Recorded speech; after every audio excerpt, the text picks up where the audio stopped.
My name is Jayme Villanueva. I am the program manager at Milestone's extended care program in Old Orchard Beach, and I've been with Milestone since January of 2014.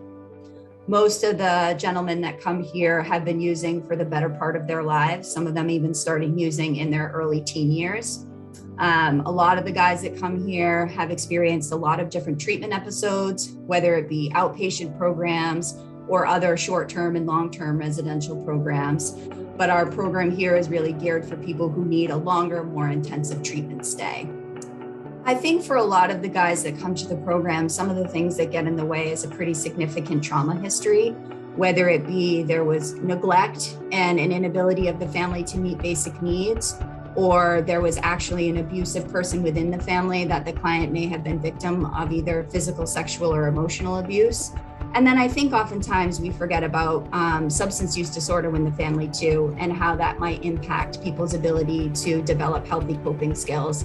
So it's kind of like walking around the world like a raw nerve and everything is stimulating. And that can be really scary for people as they try to walk that early road in recovery. And so oftentimes the use of substances starts as a way to self-soothe, to move away from those really scary feelings. And so part of what we work on here is how can we learn to tolerate feelings? And we talk about it as the euphemism of a window opening. And the higher the window opens, the more I can tolerate the things that come through the window. We do have a clinical focus here of motivational interviewing. And so the opportunity within that to build intrinsic motivation internally from the clients to build the life they long to have. Really believing that the clients do have a dream that we get to support them trying to actualize. Oftentimes the dream is very simple. I want to have a family. I'd love to be able to have good friendships. I want to be able to maintain a job.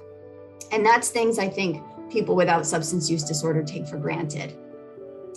I think empathy is probably one of the strongest pieces of a solid recovery program. You know, I've learned over the years that sitting in a circle and the ability for clients to show empathy for somebody else allows them the opportunity to learn how to have empathy for themselves.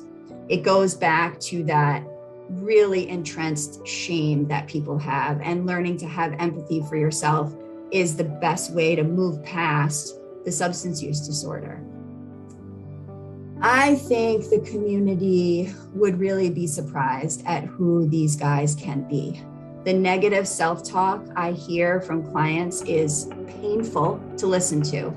And yet when people sit in a circle of people that share a similar story, the capacity for empathy is amazing. And it takes a little while to get there because with empathy requires some level of vulnerability, the willingness to share your own story in order to help other people understand that they're not alone. Knowing that in these shared stories, there is a collective recovery. And without empathy, I don't think people can heal from the amount of shame that they're carrying. And there is so much work that is done within the walls of this program for people to dig into the things that make them feel terrible about themselves and learn how to love themselves again.